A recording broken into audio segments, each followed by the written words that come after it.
Hello fellow drawers, how's it going? My name is Valerie, I am a self-taught digital artist. This is the second part of my Don't Starve Obsessive Drawing series. If you haven't already, I suggest you go watch part 1 first, where I talked about the game itself, my experience with it, as well as some fun stuff like horror movies. Last time I drew Steve and Alex of Don't Starve, Wilson and Willow, along with baby boy Chester, and also Ramen Hair Sisters, which took me a record-setting 33 hours, and are now probably one of my favorite drawings I've ever made. Anyways, today we have 2 drawings and 5 characters to go through. Yeah, that's right, 5. So strap in, make some tea, draw along, eat along, and let's begin. Okay, so for the first drawing I made, I had this vision of this scene of Maxwell and Charlie slow dancing in the dark among the demons. I love that idea. So first, just like last time, let's very quickly go through the character's lore. Okay, so who's Maxwell? Maxwell, also known as William Carter, used to be a stage performer who traveled from England to America with hopes to find a way to success and fame. But unfortunately, that didn't happen. Nobody cared about poor Maxwell and his performances. He got in debt and things were not going well for him at all. One day his brother Jack invited him to visit, but on the way there, the train that William was in suddenly crashes.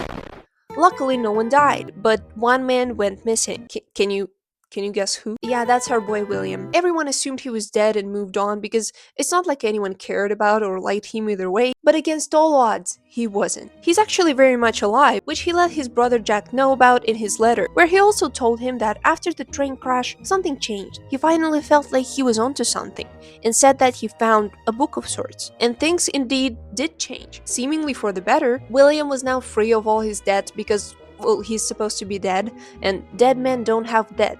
That's a known fact. He changes his name to Maxwell and begins to gain more and more success, wealth, and popularity because he now is able to perform real magic on stage, summoning shadow creatures using his magic book, with rituals getting progressively darker every time. Eventually, he gets enough money to hire an assistant, that assistant being a lady named Charlie, who is wholeheartedly in love and amazed by his performances and completely unaware about what's going on behind the scenes. One day, Maxwell stopped showing up to work, which got Charlie really worried, and she came to his house to check up on him. To her surprise, Maxwell wasn't home, and instead she found a room with crazy writings on the walls, including her own name, and a big heavy book. So she grabbed the book for some reason. I don't know why she would steal something from the man's home, that's kind of weird. But anyways, and she ran away to later send him a letter saying that she's expecting him to come do a show that night, which he does. But during the show, when Maxwell reaches his hand into the book to pull out a shadow monster to amaze the public, the shadow demon claps back and pulls both Maxwell and Charlie into the book, into the world of Don't Starve, aka the Constant, where Maxwell becomes the ruler of the Constant and Charlie becomes the Queen of Darkness and will constantly punch you if you don't make fire at night. Okay, our lore segment is over. I hope you've written everything down and memorized it, because this will be in your final exam, and you better know the answer when I ask you a question. I feel bad for Charlie. She was like, she had a crush on Maxwell, right? Which is honestly surprising because why? Looks don't matter, of course, but it's not like he was beautiful on the inside, so I have no idea what she saw in that man. Is it because he's tall? Come on. No, I think this is the mystery that the humanity will never be able to solve. So many times you see couples where she's this gorgeous, elegant, sweet angel, and he's just a walking red flag, both on the outside and on the inside. How does that happen? What's the reason? Is it because he's tall? Or is it because he's rich? Or is it the trope of good girl loves bad boy? I hate that. Although I know I'm not the target demographic for those kind of movies and stories, I'm fully aware. I was recently looking for a short anime to watch, and I saw someone recommend Horimiya, saying how it's their favorite anime and it's so good, and I was kind of in the mood to watch some simple high school drama thing. And listen, I think if I was like 13, I would eat that up. I would eat it up so fast, along with shit like After, 3 meters above the sky, and all that stuff that for some reason has 18 plus written on it, when it cannot be taken seriously by anyone who's out of their teens. I had a crush on Tate Langdon when I was like 12. I don't know if you can call him a bad guy. I feel like clinically insane would be a better label, and I sat down to rewatch American Horror Story like a year ago, and that's the kind of stuff that makes you realize that you have really matured. Because I looked at him and I was like, yeah, this man is cute, but he would look even cuter in a straitjacket. Lock him up. Please, fast. Well, honestly, I mean, it's Evan Peters. How can you not? Every season, he's literally the most fucked up, crazy, violent freak, but how can you not? Come on. Anyways, Horimiya, in case you don't know, the premise of this anime is that there is a popular girl at school, but at home, she's actually really sweet, and she doesn't wear makeup and cleans the house and takes care of her little brother, which a true popular girl would never do, because that's fucking lame. Cool girls don't take their makeup off ever. They don't clean the house or do the dishes or help their mother out or baby their little siblings. No, that's what losers do. And there is also this quiet nerd guy with an ugly haircut. I mean, look at this nerd loser. No one would ever be friends with him. Who wears glasses? Nerds and losers, that's who. But outside of school, he's actually got, you're never gonna believe this, piercings and tattoos, and he parts his hair differently. He's literally the humanization of the word cool. You do not get cooler than this. And so these two find out about each other's double lives, and they kind of start liking each other. And then there is this scene where she tells him, I don't want anyone else to see you like this. And he's like, yeah, I don't want anyone else to see you like this either. I want to be the only one. Stop. Enough. Those were not spoilers, by the way. That was literally like episode 1. But movies like that, especially like these kind of movies, they're just so iconic by now because like they're so bad it's good. Yes, it's stupid. Yes, it's cringy. Yes, people don't act like this in real life, but it's so good. It's so entertaining to watch. It's like watching reality TV. My boyfriend and I, we have watched every part of After, I think. It's so fun. It's hilarious. Oh, never mind. They made 2 more parts. I thought it was a trilogy. They really kept milking it. That's crazy. Do I have to watch it now? I think I have to. Anyways, 21 hours later, I was done. I love this. I'm normally really bad at drawing character interactions, but I don't mind how this looks. In the end, I also realized that her back was kind of way too broken, so I liquefied it a bit to look less broken because I wanted her to really go in this dynamic kind of curve, and I made it too much. Well, obviously these characters are supposed to look more cartoony, more stylized. They have pretty big heads, and I wanted Maxwell to look very slender, very skinny, because he's literally a stickman in the game, and I wanted her to also look like this petite, elegant statuette, you know? And I feel like I achieved that.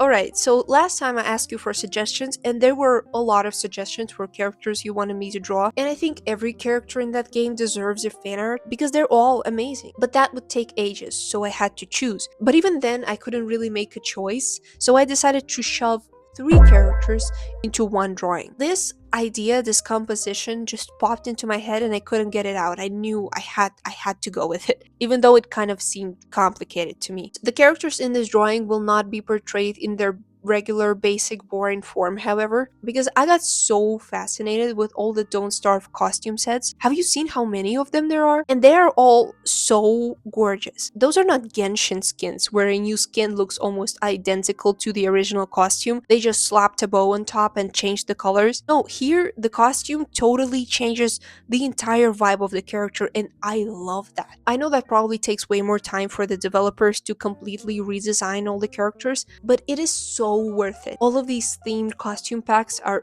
literal masterpieces. So I think that by the silhouettes you can already probably tell which characters I chose for this. This trio is Wolfgang, Wigfrid, and Weber in their gladiator set costumes. Why these 3? I don't know. I thought they'd look cool together, especially Wolfgang and Wigfrid. They're both kind of, you know. And Weber just, I don't know, I wanted to draw Weber. I think he deserves it, and I know he's a lot of people's favorite. And with this gladiator costume, he also looks pretty tough, so I think it works. Okay, now back to our history class. Hello? Have you come here to fool around or to educate yourself?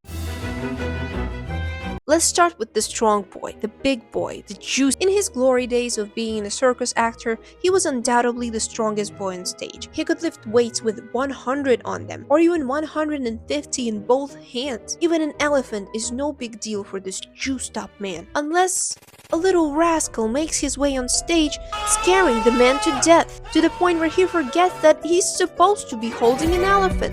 The elephant will not hold itself.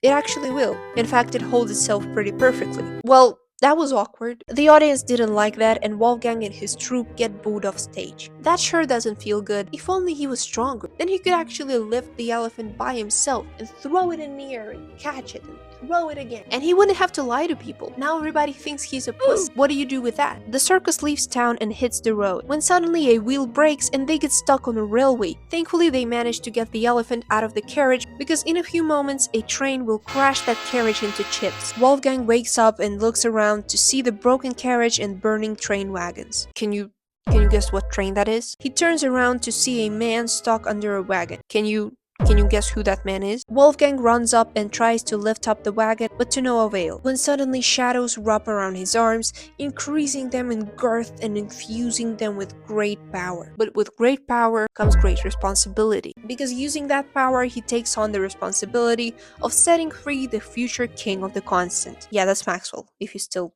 didn't catch on to that. And after Maxwell escapes, shadows leave Wolfgang's body, and he goes back to his regular shape. Wigfrid is a theater actress who is facing a crisis in her career, as her best role of a powerful Valkyrie that everyone was so amazed by has become kind of a blessing and a curse, as none of her other roles seem to have the same effect on the public. Nothing could top or even repeat the Valkyrie's success. Newspaper headlines were speculating on whether this will be the end of a young actress's career, saying how she fell off and maybe she didn't even deserve all that success and recognition in the first place. So to distract herself from all the negative feelings, she puts on her Valkyrie helmet, puts on some music, and drifts away into her character's colorful world. But her daydreaming is interrupted by a strange voice coming from the shadows, saying how he can make the world her stage and put her back in headlines. Of course, it's that sleazy little weasel. But to be fair, he didn't lie. He did indeed put her back in headlines. Now Weber...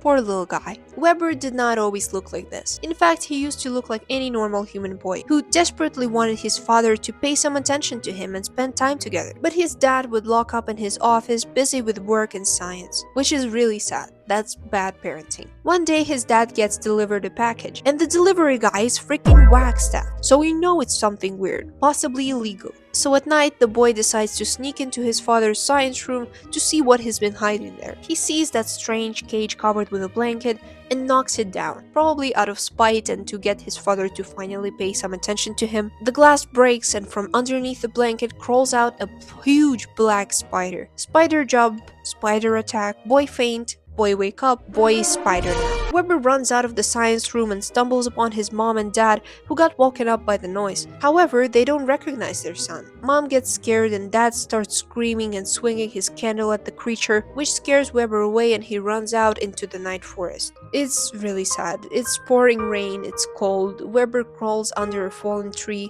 and starts crying. That is heartbreaking. Poor boy, he did not deserve any of this. Probably should have checked under a blanket before knocking it down, but that kind of makes sense. He didn't even care what that was. He was just angry, and it doesn't matter. Whatever that thing could have been, it should have never been more important to his father than his own son. His father is a doof, oh my god. Bad parenting is something that it makes me so mad. I hate it when I see it, as well as bad pet ownership. That just makes me cry. Maybe that will be a topic for another day. But for now, let's look at what we ended up with here. This one took 29.5 hours. I'm honestly surprised at myself for choosing the gladiator theme. That is so unlike me. Like, I'm not really into all that medieval stuff like knights, armor, cold weapons, but here's something clicked, I guess, and here we are. Yeah, so here are both of my today's drawings together. I love that I'm trying out more of an illustration type drawings with some composition and multiple characters. Even though they take ages to make, I really love the result and I enjoyed making them. But yeah, that was it for today. Just a quick little video. Wanted to share this with you. Let me know what you think. Guess who blessed us today to do the outro?